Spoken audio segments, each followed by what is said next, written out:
के पगली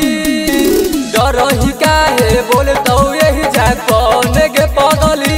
तोर मजनुआ हौ पतुत बाजारे के डन के पगली तोर लाभरवा हौ पतुत बाजारे के डन के पगली हमरे से डर हौ गौआ पूरा टाउन के पगली हमरे से डर हौ गौआ पूरा टाउन के पगली तोर मजनुआ हौ पतुत बाजारे के डन के पगली तोर लाभरवा हौ विक्रम बाजारे के डन के पगली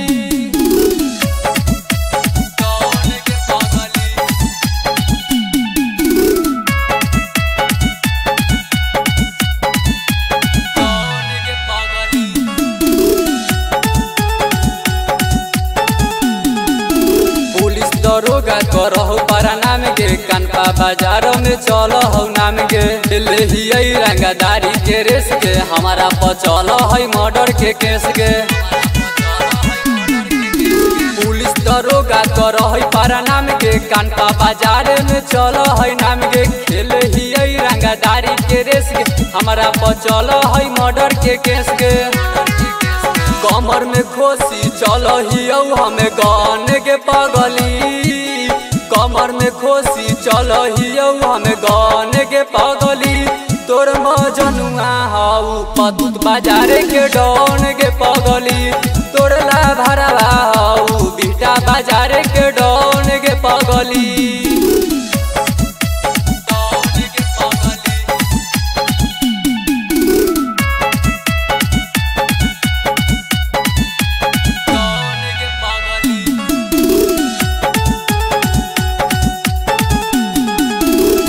रंगदार जान हौ जवार गे तोरा का पता हौ हमर पावर गे तू बिहारी के बुझन फरेबी बनल हौ हमर लाइसेंस हेबी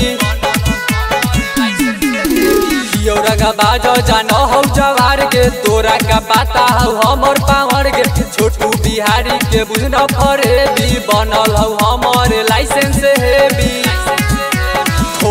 देबै छौ बोलतै जौन के पगली ठोक देबै छौ बोलतै जौन के पगली तोर मजनुआ हौ पतुत बाजारे के डन के पगली